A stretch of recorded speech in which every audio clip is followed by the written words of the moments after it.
आज हम पढ़ने वाले हैं अपना next chapter that is the kingdom Plantae.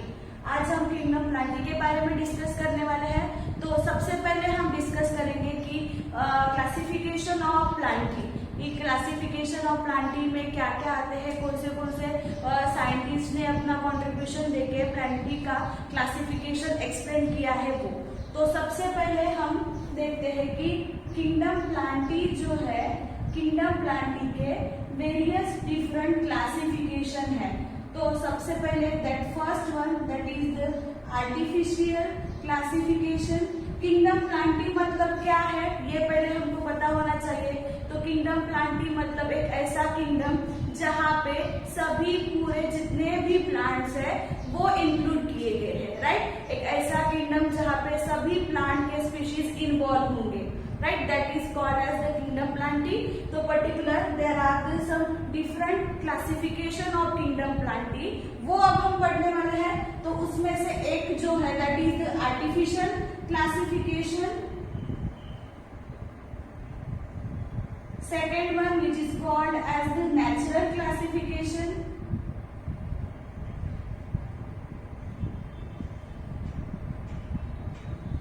And the third one which is again called as the phylogenetic classification. कितने क्लासिफिकेशन है? 3 डिफरेंट क्लासिफिकेशन है। कौन से?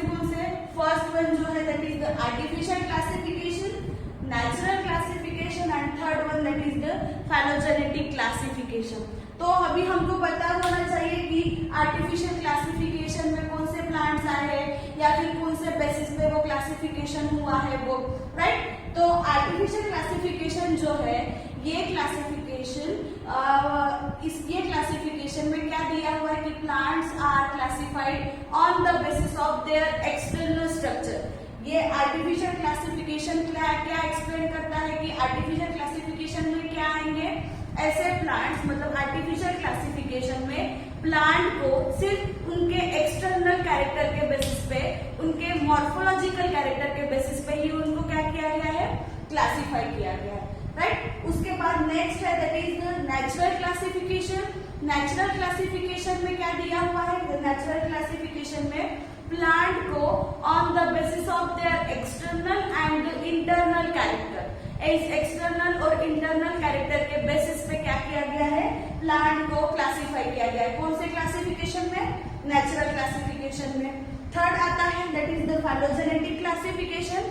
फाइलोजेनेटिक क्लासिफिकेशन में क्या कौन से बेसिस पे प्लांट को क्लासिफाई किया गया कि पर्टिकुलर प्लांट के जितने भी स्पीशीज रहेंगे वो स्पीशीज का एक दूसरे के साथ क्या संबंध है, वो एक दूसरे से किस तरह से रिलेटेड है, उनके एसेंडर्स सेम है या एसेंडर्स डिफरेंट है, उसके बेसिस पे मतलब हर एक स्पीशीज को एक दूसरे के साथ रिलेट करके क्या किया गया है, क्लासिफिकेशन किया गया है। That classification is again called as the phylogenetic classification. वो क्लासिफिकेशन को क्या बोला गया है? Phylogenetic classification. क्लियर है इतना? आर्टिफिशियल क्लासिफिकेशन में क्या बताया है कि सिर्फ प्लांट के एक्सटर्नल कैरेक्टर किसके बेसिस पे किया गया है? Only the external character. Plant के जो एक्सटर्नल कैरेक्टर रहेंगे वो एक्सटर्नल कैरेक्टर के ही बेसिस पे क्या किया गया है, जो क्लासिफिकेशन हुआ है, that classification is called as the artificial classification of kingdom plant, right. Second है नेचुरल क्लासिफिकेशन। नेचुरल क्लासिफिकेशन में क्या क्या दिया हुआ है? एक्सटर्नल कैरेक्टर के साथ, एक्सटर्नल कैरेक्टर के साथ फिर से कौन सा कैरेक्टर आया है? इंटरनल कैरेक्टर को भी, इंटरनल कैरेक्टर के बेसिस पे भी क्या किया गया है, प्लांट को क्लासिफाई किया गया है, राइट। अगेन फिर से फाइलोजेनेटिक क्लासिफिकेशन मतलब क्या है? रिलेशनशिप, है ना। पर्टिकुलर क्या होगा कि प्लांट के जितने भी प्लांट है वो हर एक प्लांट की जो स्पीशीज रहेंगी वो रिलेशनशिप देख के ही क्या किया गया है, उनका एक दूसरे के साथ क्या रिलेशनशिप है, उनके एसेंडर सेम है या डिफरेंट है, उनके बेसिस पे क्या किया गया है, जो क्लासिफिकेशन हुआ है प्लांट का, that classification is called as the phylogenetic classification. Clear? फिर से अभी ये आर्टिफिशियल क्लासिफिकेशन जो है, this artificial classification is given by the scientist Carl Linnaeus. किन्होंने दिया है? कार्ल लिनियस साइंटिस्ट ने एक्सटर्नल कैरेक्टर के बेसिस पे, मॉर्फोलॉजिकल कैरेक्टर के बेसिस पे, किसके मॉर्फोलॉजिकल? प्लांट के, है ना, प्लांट के मॉर्फोलॉजिकल कैरेक्टर के बेसिस पे क्या किया है उन्होंने? पर्टिकुलर प्लांटी के किंगडम प्लांटी को क्लासिफाई किया गया। That classification is called as the artificial classification, right. फिर से क्वेश्चन आता है कि एक्सटर्नल कैरेक्टर मतलब कौन से, कि कौन से एक्सटर्नल कैरेक्टर आएंगे वो? तो एक्सटर्नल कैरेक्टर में क्या आएगा? हाइट है ना, हाइट, उसके बाद उसका शेप, पर्टिकुलर वो प्लांट का size, shape, these are all are the external character. तो ये एक्सटर्नल कैरेक्टर को कंसिडर करके कार्ल लिनियस ने प्लांटी का क्या किया है? किंगडम प्लांटी का क्लासिफिकेशन किया है। That classification is called as the artificial classification. Clear. उसके बाद नेचुरल क्लासिफिकेशन आया हुआ है। नेचुरल क्लासिफिकेशन मतलब कौन सा? कि किंगडम प्लांटी को उनके एक्सटर्नल और इंटरनल कैरेक्टर के बेसिस पे। अभी एक्सटर्नल कैरेक्टर मतलब तो समझा है हमको, कौन से? हाइट, शेप, साइज, है ना। अभी इंटरनल कैरेक्टर मतलब कौन से आएंगे? कि पर्टिकुलर वो प्लांट का सेलुलर ऑर्गेनाइजेशन कैसा रहेगा, कौन से टाइप्स के सेल प्रेजेंट है, या फिर वो पर्टिकुलर प्लांट कौन से एक्टिविटी कर रहा है ना। इनके बेसिस पे जो क्लासिफिकेशन हुआ है, that classification is called as the natural classification. उसको क्या बोला गया है? Natural classification. इंटरनल में फिर से क्या आएगा? सेलुलर ऑर्गेनाइजेशन, है ना, सेलुलर ऑर्गेनाइजेशन के बेसिस पे, या फिर अगेन आता है टाइप ऑफ सेल्स, है ना। इनके बेसिस पे क्या किया जाएगा? पर्टिकुलर जो क्लासिफिकेशन हुआ है that is called as the natural classification. Again, this classification is given by R.H. Whittaker. उन्होंने क्या दिया है? ये पर्टिकुलर क्लासिफिकेशन बताया, मतलब R.H. Whittaker ने, रॉबर्ट विटेकर ने क्या बताया है? कि एक्सटर्नल और इंटरनल कैरेक्टर के बेसिस पे किंगडम प्लांटी को उन्होंने क्लासिफाई किया है, and the name is that is the natural classification. वो क्लासिफिकेशन का नाम क्या है? Natural classification, right. उसके बाद नेक्स्ट है that is the phylogenetic classification. Phylogenetic classification मतलब कौन सा? कि पर्टिकुलर उनके एसेंटर्स को देख के, या फिर पर्टिकुलर स्पीशीज का एक दूसरे के साथ क्या रिलेशन है, ये सब रिलेशनशिप फाइंड आउट करके रिलेशनशिप के बेसिस पे जो क्लासिफिकेशन हुआ है प्लांट का, that is called as the phylogenetic classification. वो क्लासिफिकेशन को क्या बोला गया है? Phylogenetic classification. This phylogenetic classification is given by तकजल। किसने दिया है? तकजल साइंटिस्ट है जिन्होंने फाइलोजेनेटिक क्लासिफिकेशन एक्सप्लेन किया है। क्लियर। ये हो गया पूरा की पर्टिकुलर कौन से साइंटिस्ट का कंट्रीब्यूशन है किसके लिए? किंगडम प्लांटी का डिफरेंट क्लासिफिकेशन बताने के लिए। 3 डिफरेंट क्लासिफिकेशन वेरियस साइंटिस्ट ने क्या किया है? एक्सप्लेन किया है, बराबर। अभी हम पढ़ेंगे कि पर्टिकुलर किंगडम प्लांटी को 2 ग्रुप में क्लासिफाई किया है, तो एक्चुअल वो कौन से ग्रुप है और किसके बेसिस पे पर्टिकुलर वो किंगडम प्लांटी को क्या किया गया है? क्लासिफाई किया गया है वो, राइट। तो सबसे पहले kingdom Plantae which again classify into 2 different group. Kingdom plantae को 2 डिफरेंट ग्रुप में क्या किया गया है? क्लासिफाई किया गया है। वो 2 डिफरेंट ग्रुप कौन से हैं? सबसे पहला जो है दैट इज द क्रिप्टोगैम्स। पहला ग्रुप कौन सा है? That is the cryptogams, and another one that is the phanerogams.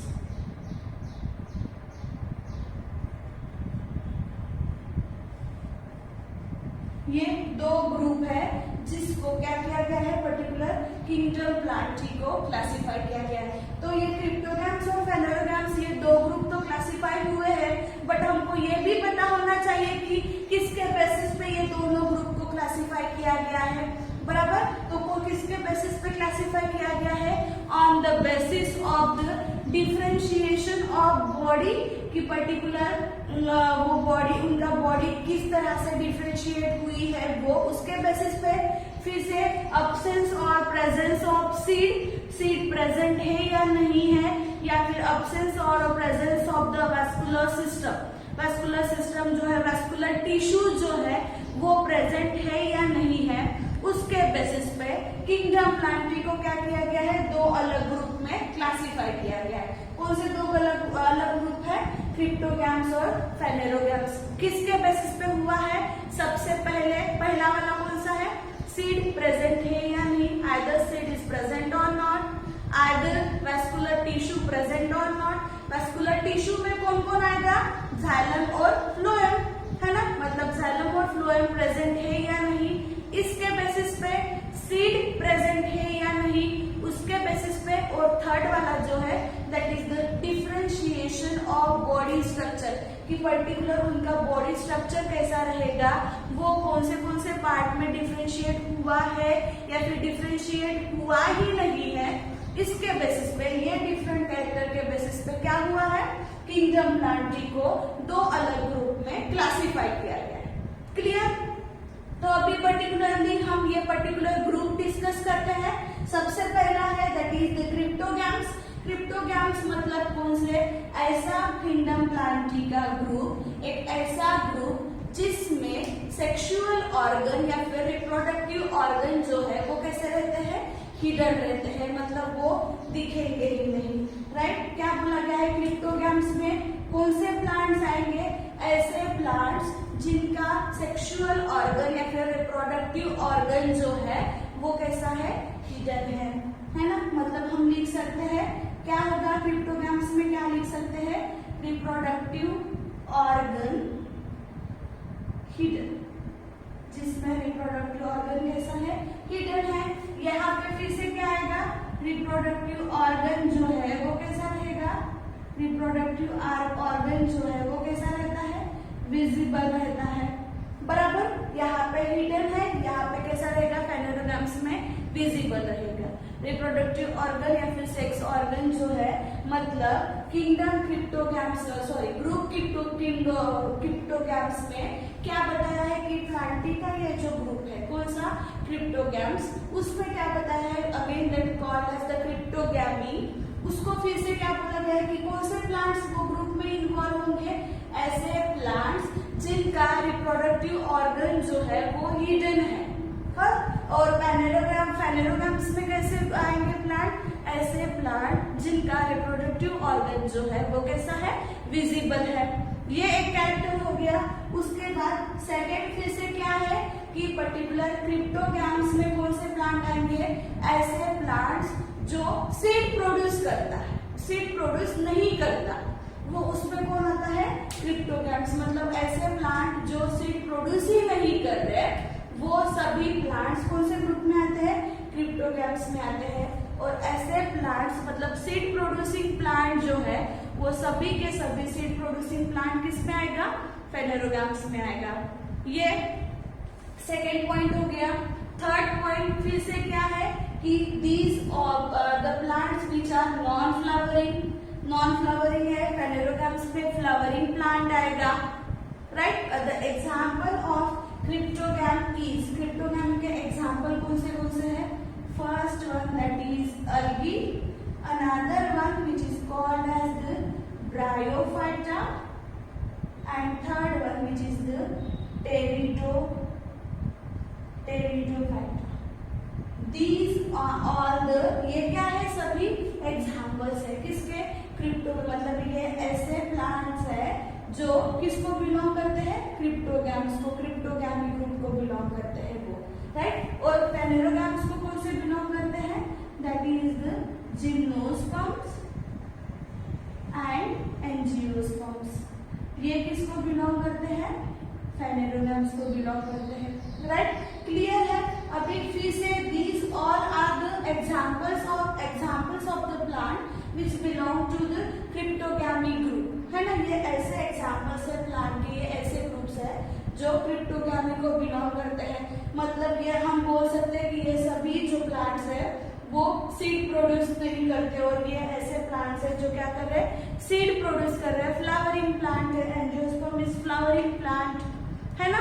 अभी फिर से ये जो अलगी जो है, अलगी को क्या बोला गया है, this is again called as the thallophyta. फिर से उसको ये अलगी को क्या बोला जाता है, थैलोफाइटा बोला जाता है। ओके, ब्रायोफाइटा जो है ये पर्टिकुलर ग्रुप को क्या बोला जाता है, एम्फीबियंस ऑफ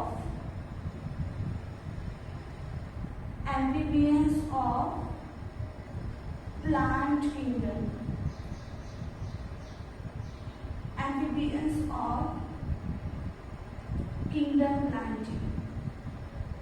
किंगडम प्लांटी के क्या बोला जाता है, एम्फीबियंस बोला जाता है। उसके पीछे का रीजन क्या है कि जनरली अलगी का जो हैबिटेट है वो कैसा है, एक्वाटिक हैबिटेट है, राइट। तो ये ब्रायोफाइटा जो है ये पर्टिकुलर स्पीशीज के ऑर्गेनिजम्स, ये स्पीशीज कहाँ पे बिलोंग करते हैं, सभी के सभी उनका हैबिटेट जो रहेगा वो टेरेस्ट्रियल भी रहेगा और एक्वाटिक भी रहेगा। इसीलिए क्या बोला गया है, these all are the amphibians, मतलब वो दोनों भी हैबिटेट में सर्वाइव कर रहे हैं, इसीलिए ब्रायोफाइटा को क्या बोला गया है, एम्फीबियंस बोला गया है। और लास्ट वन जो है that is the pteridophyta. Pteridophyta को क्या बोला गया है कि particular these are the first terrestrial plants. ये टेरिडोफाइटा क्या है, फर्स्ट टेरेस्ट्रियल प्लांट है which shows the xylem and the phloem, जो क्या शो करता है, वेस्कुलर सिस्टम शो करता है, वेस्कुलर टिश्यू शो करता है। These are again called as the conducting tissue, है ना।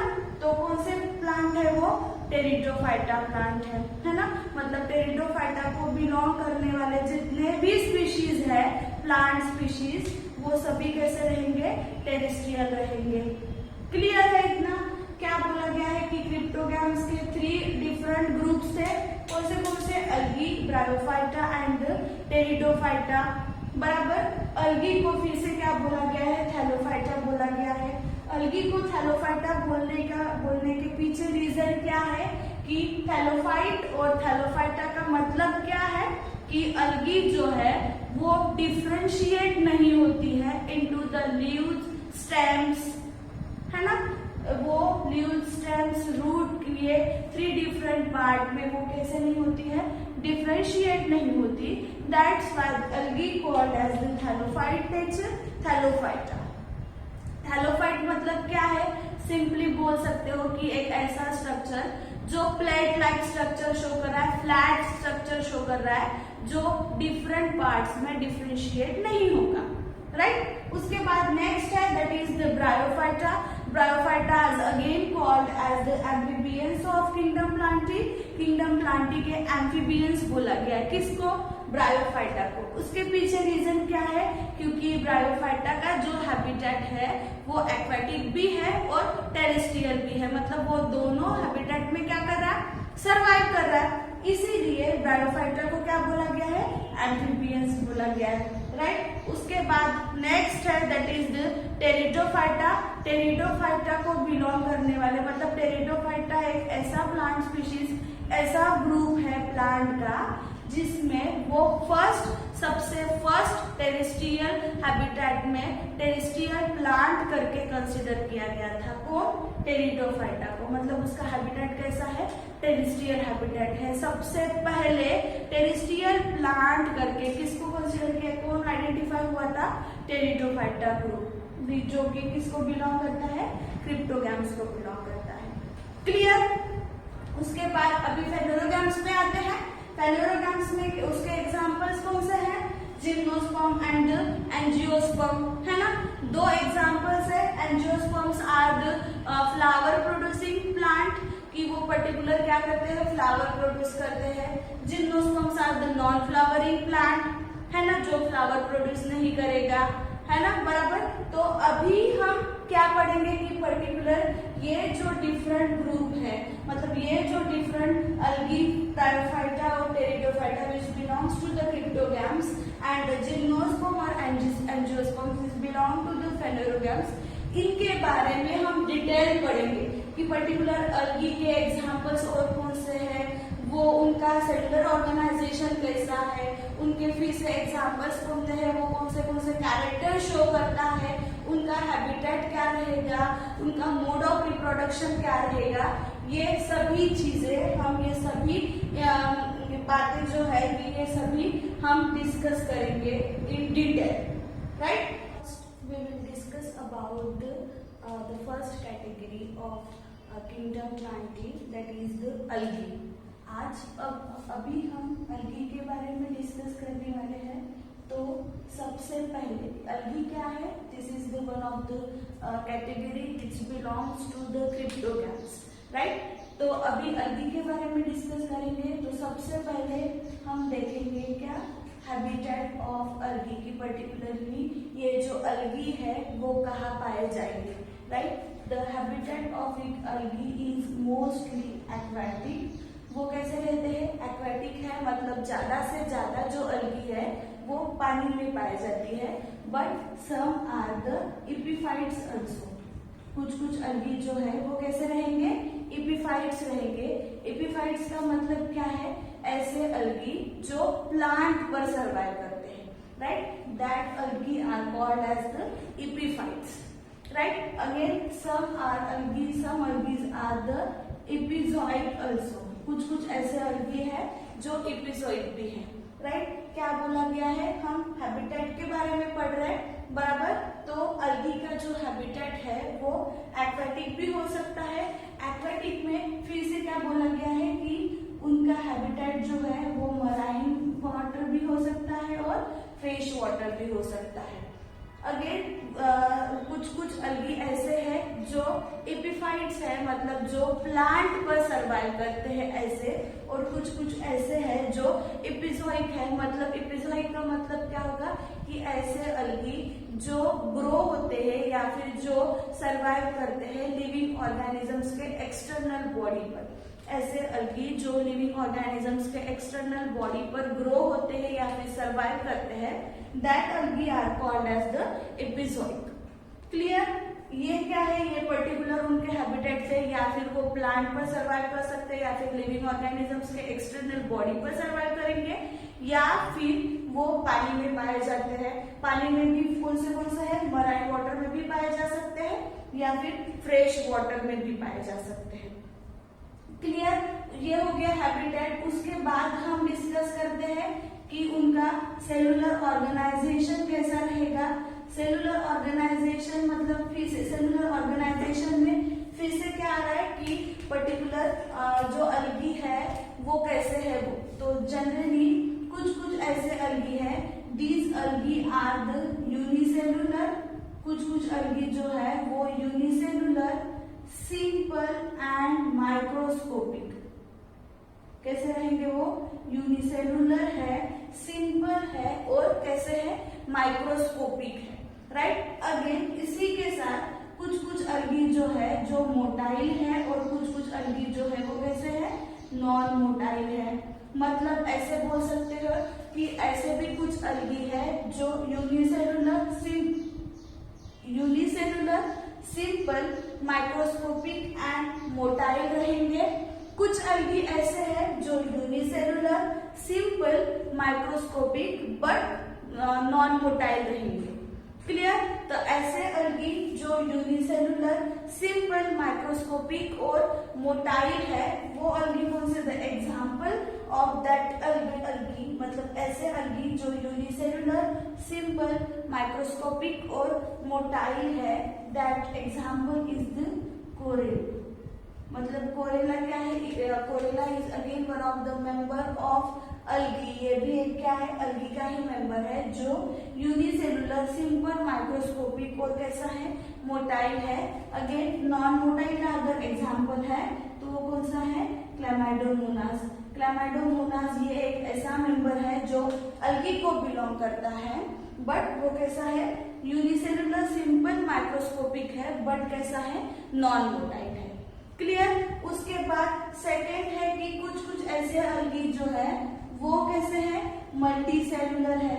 कुछ algae जो है वो मल्टी सेलुलर, अगेन फिलामेंटस भी रहेंगे और ब्रांच एंड अनब्रांच। कुछ ऐसे algae है जो फिलामेंटस है, मल्टी सेलुलर है और जो क्या शो कर रहा है, ब्रांच और अनब्रांच उनका सेल स्ट्रक्चर शो कर रहे हैं, बराबर। तो ऐसे अलगी जो मल्टी सेलुलर है, फिलामेंटस का मतलब क्या होगा कि पर्टिकुलर अलगी क्या कर रही है, एक थ्रेड लाइक स्ट्रक्चर फॉर्म करती है, ऐसे अलगी, राइट। मतलब मल्टी सेलुलर भी है, फिलामेंटस है और सेकंड क्या है, ब्रांच। मतलब कुछ कुछ ऐसे अलगी है जो मल्टी सेलुलर रहेंगे, फिलामेंटस रहेंगे और ब्रांच रहेंगे, और कुछ कुछ ऐसे अलगीज है वो मल्टी सेलुलर है, फिलामेंटस है, अनब्रांच है, राइट। तो ऐसे अलगी जो मल्टी सेलुलर, फिलामेंटस और ब्रांच है, the example of that member is चारा। वो कौन से, मतलब चारा ये फिर से अलगी का ही मेंबर है जो मल्टी सेलुलर है, फिलामेंटस है और ब्रांच लाइक स्ट्रक्चर शो करता है। और कुछ ऐसे अलगी जो है जो मल्टी सेलुलर है, फिलामेंटस है, बट वो कैसा स्ट्रक्चर शो कर रहा है, अनब्रांच स्ट्रक्चर शो कर रहा है। उसका एग्जाम्पल कौन सा है, स्पाइरोगैरा। उसका एग्जाम्पल कौन सा है, स्पाइरोगैरा, राइट। जो कि कैसा है, अनब्रांच है और मल्टी सेलुलर और फिलामेंटस है। क्लियर। सेलुलर ऑर्गेनाइजेशन में हमने क्या पढ़े कि कुछ कुछ ऐसे अलगी है जो यूनिसेलुलर और मोटाइल और नॉन मोटाइल है, माइक्रोस्कोपिक है। तो ऐसे अलगी जो यूनिसेलुलर और मोटाइल माइक्रोस्कोपिक है, वो उसका एग्जाम्पल कौन सा है, कोरोला एग्जाम्पल है। और ऐसे अलगी जो यूनिसेलुलर है, सिंपल माइक्रोस्कोपिक है बट नॉन मोटाइल है, that example is the chlamydomonas, right. Again second है कि कुछ कुछ ऐसे अलगी है जो मल्टीसेलुलर है, फिलामेंटस है, बट कुछ कुछ है जो ब्रांच शो कर रहे हैं, कुछ कुछ है जो अनब्रांच है, राइट। तो ब्रांच वाला का एग्जाम्पल कौन सा है, चारा, और अनब्रांच का एग्जाम्पल कौन सा है, स्पाइरोगैरा। क्लियर। उसके बाद फिर से हम डिस्कस करेंगे कि एग्जैक्टली सेल वॉल कंपोजिशन की पर्टिकुलर ये जो अलगी का जो सेल वॉल रहेगा वो किससे बना हुआ रहेगा। The cell wall of algae is made up of polysaccharide. किससे बना हुआ है वो, पॉलीसैकेराइड से बना हुआ है क्या, सेल वॉल। अलगी की जो सेल वॉल रहती है वो किससे बनी हुई है, पॉलीसैकेराइड से बनी हुई है। Again the example of polysaccharide is the cellulose and glucose. किससे बना हुआ है, सेलुलोज और ग्लूकोज से पर्टिकुलरली अलगी की जो सेल वॉल है वो बनी हुई है। अगेन फिर से कुछ प्रोटीन्स भी है जो भी किसमें प्रेजेंट रहते हैं, सेल वॉल में प्रेजेंट रहते हैं। किसके, अलगी के। क्या पढ़े हम कि अलगी की जो सेल वॉल है, that cell wall is consist of the polysaccharides और समवॉट प्रोटीन्स आल्सो। उसकी जो सेल वॉल है वो पॉलीसैकेराइड से बनी हुई रहेगी या फिर प्रोटीन से भी बनी हुई रहती है या फिर ये दोनों की कॉम्बिनेशन से बनी हुई रहेगी, बराबर। तो पॉलीसैकेराइड्स में कौन कौन आ सकता है, सेलुलोज आ सकता है या फिर ग्लूकोज आ सकता है। मतलब अलगी की जो सेल वॉल है वो सेलुलोज या फिर ग्लूकोज से बनी हुई रहेगी या फिर इन दोनों के कॉम्बिनेशन से बनी हुई रहेगी। क्लियर है। उसके बाद next that is the food storage. ये जो अलगी है पर्टिकुलरली ये अलगी फूड स्टोर करते हैं। तो कौन से फॉर्म में करेंगे, they are store the food in the form of the starch. वो कौन से फॉर्म में स्टोर करते हैं, स्टार्च के फॉर्म में। पर्टिकुलरली अलगी जो है वो क्या कर रहे हैं, फूड स्टोर कर रहे हैं। Starch are the other forms of the starch, कि पर्टिकुलर ये जो स्टार्च के कुछ अलग फॉर्म्स होंगे उनके फॉर्म में या फिर पर्टिकुलर स्टार्च के ही फॉर्म में क्या कर रहा है, ये जो अलगी है वो क्या करते हैं, फूड स्टोर करते हैं। क्लियर। उसके बाद नेक्स्ट आता है that is the mode of reproduction, कि इनका मोड ऑफ रिप्रोडक्शन कैसे रहेगा वो, है ना। मोड ऑफ रिप्रोडक्शन मतलब किस तरह से अलगी रिप्रोड्यूस होता है ना। तो अलगी एक कैसे रिप्रोड्यूस होगा, बाय वेजिटेटिवली। वेजिटेटिवली भी रिप्रोड्यूस होता है, सेक्सुअली भी रिप्रोड्यूस होगा और सेक्सुअली भी रिप्रोड्यूस होगा। क्या बोला गया है कि पर्टिकुलरली अलगी का जो मोड ऑफ रिप्रोडक्शन है, मैं ऊपर लिखती हूँ, क्या बोला गया है, अलगी का जो मोड ऑफ रिप्रोडक्शन है वो कैसा है, अलगी कैन बी रिप्रोड्यूस, मतलब हम लिख सकते हैं मोड ऑफ रिप्रोडक्शन, उसका जो मोड ऑफ रिप्रोडक्शन है, मतलब algae can be reproduce by vegetatively, वो वेजिटेटिवली भी रिप्रोड्यूस हो सकता है, असेक्सुअली भी रिप्रोड्यूस होगा और सेक्सुअली भी रिप्रोड्यूस होगा। मतलब 3 डिफरेंट टाइप से क्या हो सकते हैं, अलगी रिप्रोड्यूस हो सकते हैं। अगर पर्टिकुलर अलगी वेजिटेटिवली रिप्रोड्यूस हो रहा है, मतलब बाय द फ्रेगमेंटेशन, वो कौन सी प्रोसेस से होगा, फ्रेगमेंटेशन की प्रोसेस से वो क्या होता है, रिप्रोड्यूस होता है, राइट। सेकेंड चीज कि अगर पर्टिकुलर अलगी जो है वो असेक्सुअली रिप्रोड्यूस हो रहा है, मतलब by the formation of the spores, again that spores are called as the zoospores, जो कैसे रहेंगे, मोटाइल रहेंगे, राइट। मतलब पर्टिकुलर अलगी जो है वो अगर असेक्सुअली रिप्रोड्यूस होते हैं तो by producing the spores, spores produce करके वो क्या होते हैं, असेक्सुअली रिप्रोड्यूस होते हैं, राइट। और वो स्पोर्स को क्या बोला गया है, ज़ूस्पोर्स बोला गया है, जो कि कैसे रहते हैं, मोटाइल रहते हैं, क्लियर। अगेन सेकेंड चीज, last one that is the sexually, अगर वो सेक्सुअली रिप्रोड्यूस होते हैं तो by producing the gametes, gametes produce करके क्या होता है, पर्टिकुलर अलगी जो है वो क्या होंगे, रिप्रोड्यूस होंगे, क्लियर इतना। उसके बाद फिर से देखो कि पर्टिकुलर अगर वो गैमेट्स अगर प्रोड्यूस करते हैं तो they can be produce the 3 different gametes, वो 3 डिफरेंट गैमेट्स प्रोड्यूस कर सकते हैं। उसमें से फर्स्ट वन है that is the isogamous, first one कौन सा है, आइसोगैमस। आइसोगैमस मतलब कौन सा, कि पर्टिकुलर जो 2 गैमेट्स रहेंगे, बोथ गैमेट्स आर सिमिलर, दोनों के दोनों भी गैमेट्स मतलब मेल गैमेट्स और फीमेल गैमेट्स जो है वो कैसे रहेंगे, सिमिलर रहेंगे। मतलब हम बोल सकते हैं कुछ इस तरह से कि पर्टिकुलर वो मोटाइल रहेंगे या फिर वो नॉन मोटाइल रहेंगे, राइट। मतलब दोनों भी गैमेट्स कैसे है, सिमिलर है, वो मोटाइल है और नॉन मोटाइल है ना। मोटाइल मतलब दे हैविंग द फ्लैजेला, उनके पास क्या रहेगा, फ्लैजेला रहेगा, जिसकी वजह से वो मूवमेंट कर सकते हैं। नॉन मोटाइल है मतलब उनके पास क्या नहीं रहेगा, फ्लैजेला नहीं रहेगा। आइसोगैमस का आइसो मतलब सेम, मतलब क्या रहेगा कि दोनों के दोनों गैमेट्स कैसे रहते हैं, सिमिलर रहते हैं, राइट। उसके बाद ये कौन सा है, that is the anisogamous. Anisogamous का मतलब फिर से क्या है, the gametes are the different, वो गैमेट्स कैसे रहेंगे, डिफरेंट रहेंगे। मतलब अभी जरूरी नहीं है कि मेल गैमेट्स, और फर्स्ट इसमें था आइसोगैमस में मेल और फीमेल गैमेट्स जो थे वो सिमिलर थे। अनाइसोगैमस में क्या होगा, मेल गैमेट्स और female gametes both are the different, मतलब एक मोटाइल हो सकता है, दूसरा नॉन मोटाइल हो सकता है, या फिर दोनों भी कैसे रहेंगे, डिफरेंट रहेंगे, क्लियर। उसके बाद थर्ड जो है that is the oogamous।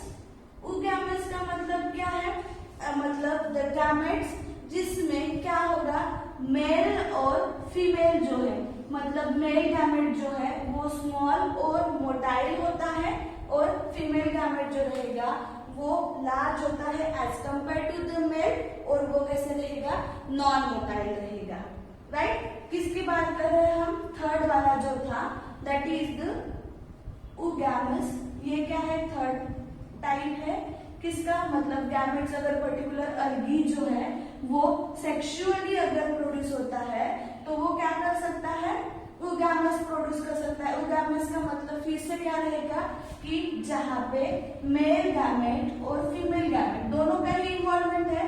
oogamous का मतलब क्या है, जहाँ पे मेल गैमेट जो है वो मेल गैमेट कैसा रहेगा, मोटाइल रहेगा और स्मॉल रहेगा। अगेन फीमेल गैमेट जो है वो कैसे रहता है, नॉन मोटाइल रहेगा, अगेन वो कैसे रहता है, larger than the male gamete, ठीक है। This type of combinations of the gametes called as the oogamous, उनको क्या बोला गया है, oogamous।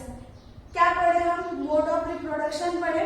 मोड ऑफ रिप्रोडक्शन में क्या बताया है कि अलगी जो है वो 3 डिफरेंट टाइप से क्या हो सकती है, रिप्रोड्यूस हो सकती है। पहला जो टाइप था जिसमें हमने पढ़े कि algae can be reproduce by vegetatively, वो कैसे रिप्रोड्यूस हो सकती है, वेजिटेटिवली रिप्रोड्यूस होगी, मतलब बाय द फ्रेगमेंटेशन प्रोसेस।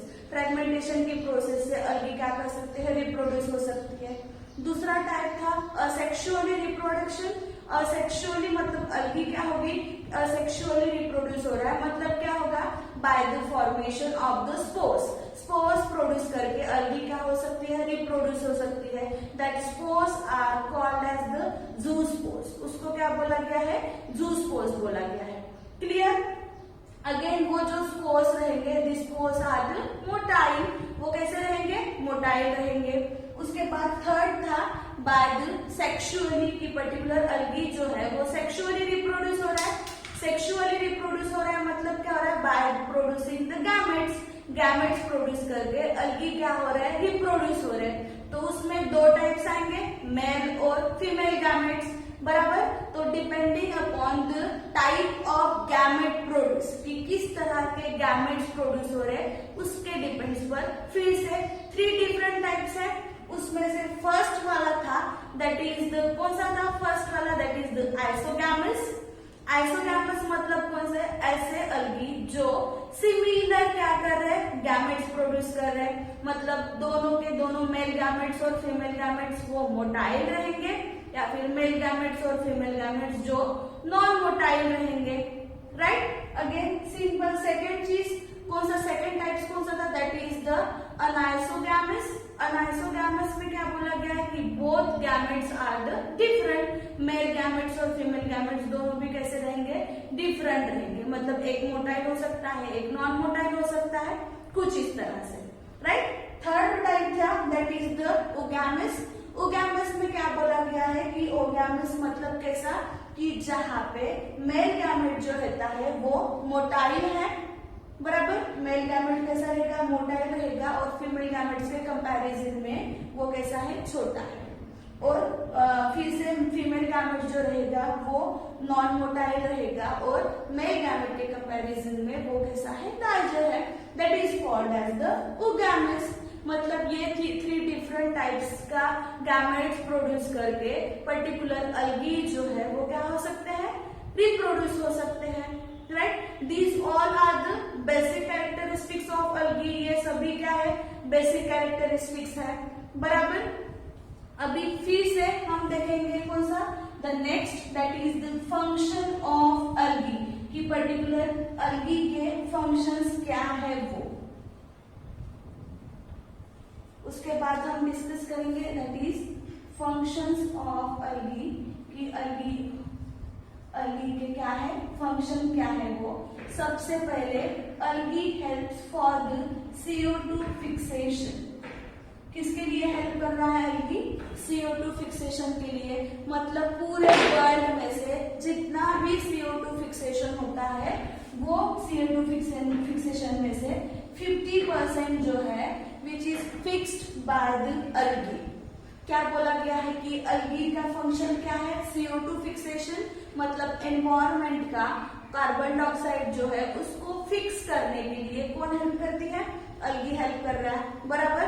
तो पूरा जितना भी 100% बोल सकते हो, जितना भी CO2 फिक्सेशन होता है ऑल ओवर द वर्ल्ड, उसमें से 50% जो CO2 फिक्स होता है वो कौन करते हैं, अलगी करते हैं। क्लियर। कौन सी प्रोसेस से कर रहा है, through the photosynthesis. Photosynthesis perform करके अलगी क्या करती है, 50% CO2 फिक्स कर रही है, राइट। तो फोटोसिंथेसिस परफॉर्म कर रही है, मतलब किसकी वजह से, किसकी हेल्प से होगा, थ्रू द स्टोमेटा, है ना। फोटोसिंथेसिस परफॉर्म कर रही है, मतलब क्या होगा कि पर्टिकुलर अलगी जो है वो एनवायरमेंट में से CO2 एब्सॉर्ब करेगी, है ना। फिर से क्या छोड़ती है, ऑक्सीजन छोड़ेगी। फोटोसिंथेसिस की प्रोसेस हमको पता है कि प्लांट एनवायरमेंट में से CO2 लेता है, कार्बन डाइऑक्साइड लेता है और ऑक्सीजन छोड़ता है ना। तो सेम उसी तरह अलगी भी क्या करेगा कि पर्टिकुलर एनवायरमेंट से कार्बन डाइऑक्साइड को वो लेके CO2 फिक्स कर रहा है, बराबर, through the photosynthesis process, right. उसी तरह फिर से क्या होगा कि algae increase the oxygen level in the environment. Algae क्या करेगी, ऑक्सीजन लेवल क्या करती है, इंक्रीज करती है एनवायरमेंट का। मतलब दोनों भी प्रोसेस जो है वो साइमल्टेनियसली होगी थ्रू द फोटोसिंथेसिस। फोटोसिंथेसिस की प्रोसेस परफॉर्म करके कौन, एल्गी क्या करता है, कार्बन डाइऑक्साइड को फिक्स करेगा। एनवायरमेंट में से जितना भी कार्बन डाइऑक्साइड है उनमें से 50% कार्बन डाइऑक्साइड एल्गी क्या करता है, फिक्स करता है, राइट। और फिर से क्या कर रहा है, ऑक्सीजन को छोड़ रहा है। मतलब एनवायरमेंट में से, एनवायरमेंट में क्या कर रहा है, ऑक्सीजन का लेवल बढ़ा रहा है। क्लियर, ये सेकेंड फंक्शन हो गया। थर्ड फंक्शन फिर से क्या है कि out of the 7% of algae, कि जितने भी एल्गी है किसमें, मराइन वाटर में, किसमें, मराइन वाटर में जितने भी एल्गी है वो एल्गी में से क्या 70% एल्गी जो है which is again use as a food. जो वो सभी एल्गी कैसे यूज किए जाते हैं, एज ए फूड करके। एग्जाम्पल है जनरली इसका जो स्पेस ट्रैवलर है, कौन, स्पेस ट्रैवलर जो है वो एल्गी को क्या करते हैं, एज ए फूड करके यूज करते हैं। मतलब जितने भी मराइन वाटर में एल्गी जो है वो सभी एल्गी में से 70% एल्गी जो है वो एज ए फूड करके यूज किया जाता है। तो इसके पीछे का रीजन क्या है, because these algae are protein rich. वो कैसे होते हैं, प्रोटीन रिच होते हैं, ज्यादा से ज्यादा प्रोटीन वो स्टोर करते हैं। इसीलिए वो पर्टिकुलर मराइन एल्गी को एज अ फूड करके यूज किया जाता है। और जनरली जो स्पेस ट्रैवलर्स जो है वो पर्टिकुलर एल्गी को एज अ फूड करके क्या करते हैं, यूज करते हैं। क्लियर। अगेन ऐसे भी कुछ एल्गी, अल्गल मेंबर्स है, ऐसे भी कुछ एल्गी है which are again use for the ice cream purpose. Ice cream बनाने के लिए या फिर जेलीज बनाने के लिए पर्टिकुलरली कुछ एल्गी का क्या किया जाता है, यूज किया जाता है। क्लियर। These all are the functions of algae. ये सभी क्या है, एल्गी के फंक्शंस है।